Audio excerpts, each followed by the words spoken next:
তারিখটা মনে রাখুন, ১২ই ফেব্রুয়ারি ২০২৬। বাংলাদেশের ইতিহাসে এই দিনটি হতে যাচ্ছে এক মহা সন্ধিক্ষণ। ১৩ই নভেম্বর ২০২৫ সালের বৃহস্পতিবারে আইন, বিচার ও সংসদ বিষয়ক মন্ত্রণালয় একটি গ্যাজেট প্রকাশ করে। সেই গ্যাজেটের ৫ নম্বর অনুচ্ছেদে বলা হয় গণভোটের অনুষ্ঠান, অর্থাৎ জাতীয় সংসদ নির্বাচনের একই দিনে একটি গণভোট অনুষ্ঠিত হবে। নির্বাচনের ওই দিনটিতে বলা হচ্ছে, আমরা শুধু আমাদের পরবর্তী সরকার নির্বাচনের জন্যই ভোট দিব না, বরং ভোট দিব আমাদের রাষ্ট্রের ভবিষ্যৎ কাঠামো নির্ধারণের জন্য। কিন্তু এই গণভোট আসলে কি, কেনই বা এর প্রয়োজন, আর এর মাধ্যমে আমাদের দেশের তথা নতুন প্রজন্মের কি কি পরিবর্তন অর্জন করা সম্ভব হবে, দেশের সাধারণ জনগণ এই গণভোটকে কিভাবে দেখছে এবং গণভোট সম্পর্কে তাদের প্রশ্ন কি এবং কিভাবে তার পরিবর্তন হবে, সেটার উত্তর খুঁজব আজকে। আমি লিটন চন্দ্র দাস, শুভ সকাল।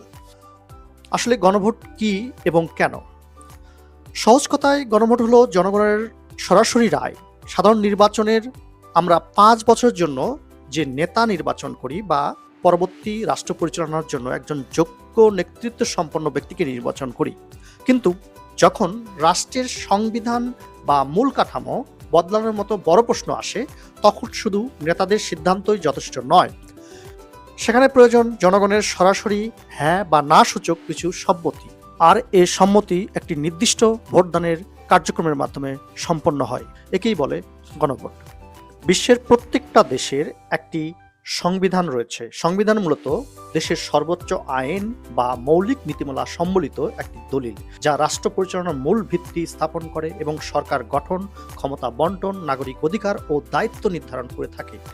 বিশ্বের অন্যান্য দেশের মতোই বাংলাদেশের সংবিধান সংশোধনের জন্য একটা সুনির্দিষ্ট কাঠামো বা নিয়ম নীতি রয়েছে।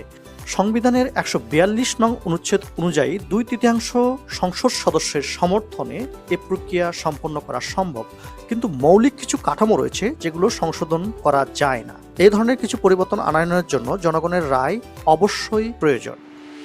বাংলাদেশ সংবিধানের ১৫২ নম্বরের ১ নং অনুচ্ছেদে যেখানে রেফারেন্ডাম বা গণভোট শব্দটি সংজ্ঞা দেওয়া হয়েছে।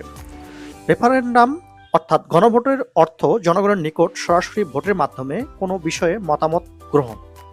২০২৪ সালের জুলাই মাসে ছাত্র জনতার যে রক্তক্ষয়ী একটা অভ্যুত্থান আমরা দেখেছি, তার মূল দাবি ছিল রাষ্ট্র ব্যবস্থার একটা গঠনগত সংস্কার। আর এই সংস্কার তথা সাংবিধানিক যে পরিবর্তন, তা আনয়নের জন্য জনগণের একটা সুনির্দিষ্ট রায়ের প্রয়োজন।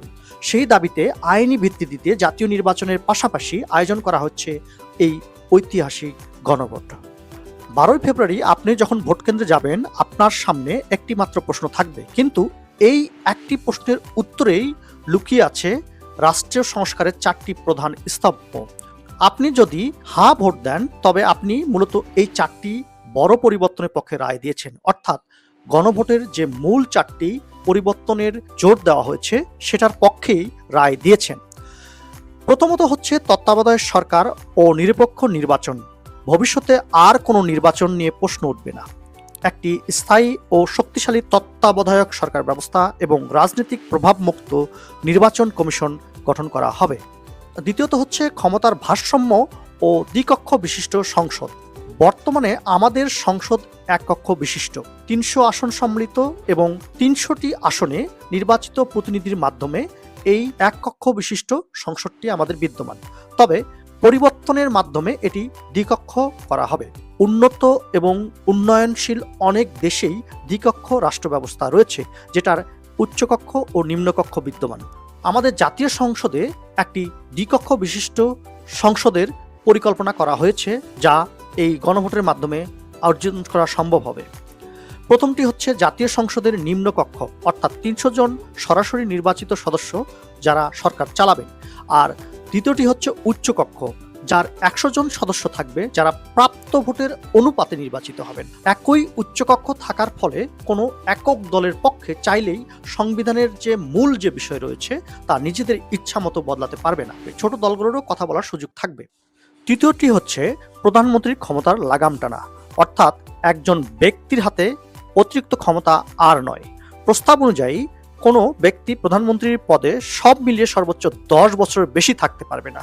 পাশাপাশি রাষ্ট্রপতির ক্ষমতা কিছুটা বাড়ানো হবে, যাতে তিনি গুরুত্বপূর্ণ কমিশনগুলো স্বাধীনভাবে গঠন করতে পারেন। চতুর্থত হচ্ছে বিচার বিভাগের স্বাধীনতা ও নাগরিক অধিকার। বিচার বিভাগ হবে সম্পূর্ণ একটি স্বাধীন বিভাগ, আর আপনার আমার অধিকারের তালিকা হবে আরও দীর্ঘ। যেমন সংবিধানে যুক্ত হতে পারে যে মৌলিক কিছু বিষয়, যেমন ইন্টারনেট সেবা কখনোই বন্ধ করা যাবে না। গণভোট দেওয়ার প্রক্রিয়াটাও অনেক সহজ একটা প্রক্রিয়া হবে। 12 তারিখে জাতীয় নির্বাচনের একই দিনে একই ভোট কেন্দ্রে এটি অনুষ্ঠিত হবে। এই ক্ষেত্রে আপনার হাতে দুটি ব্যালট পেপার দেওয়া হবে। একটি ব্যালট পেপার হবে সাদা ব্যালট পেপার। সাদা ব্যালট পেপারটি আপনার পছন্দের একজন প্রার্থী নির্বাচনের জন্য, অর্থাৎ নির্বাচিত প্রার্থী যাকে আপনি নির্বাচিত করে সরকার ক্ষমতায় দেখতে চান। আর দ্বিতীয়টি হচ্ছে গোলাপি রঙের ব্যালট পেপার, যেটি গণভোটের জন্য।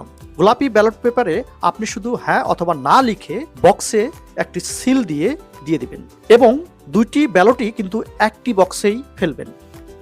যদিও গণভোট একটি নির্দিষ্ট নিয়মতান্ত্রিক জনগণের রায় গ্রহণের প্রক্রিয়া, তবুও এটি নিয়ে কিছু বিতর্ক ও চ্যালেঞ্জ রয়েছে। এত বড় পরিবর্তন নিয়ে তো বিতর্ক অবশ্যই থাকবে। প্রধান রাজনৈতিক যে দলগুলো রয়েছে তা জুলাই সনদে অনেকটা স্বাক্ষর করলেও মাঠ পর্যায়ে কিছু কৌশলগত ভিন্নতা আছে। সোশ্যাল মিডিয়ার হ্যাঁ বনাম না ভোটের এক ভার্চুয়াল বিতর্কও চলছে। কেউ চাইছে দ্রুত ক্ষমতা হস্তান্তর হোক, আবার কেউ চাইছে আমূল সংস্কার আগেই নিশ্চিত হোক। তবে মনে রাখতে হবে, এই গণভোট কিন্তু বাধ্যতামূলক। যদি গণভোটের মাধ্যমে হ্যাঁ জয়ী হয়, তবে পরবর্তী সংসদকে প্রথমে 180 থেকে 270 দিনের মধ্যে এই সংবিধান চূড়ান্ত সংস্কার করতে হবে, এবং তাদের এটার জন্য একটা আইনি বাধ্যবাধকতাও থাকবে। 12ই ফেব্রুয়ারি 2026 সালের জাতীয় নির্বাচনের দিনে পাশাপাশি যে গণভোটটা অনুষ্ঠিত হবে, তাতে আপামর জনগণ কিভাবে সায় দিবে, এটাই নিয়ে আমাদের এখন প্রশ্ন থেকে যায়। গণভোটের মাধ্যমে পরিবর্তন কি সম্ভব? এটাই আমাদের পরবর্তীতে দেখার বিষয়। ধন্যবাদ।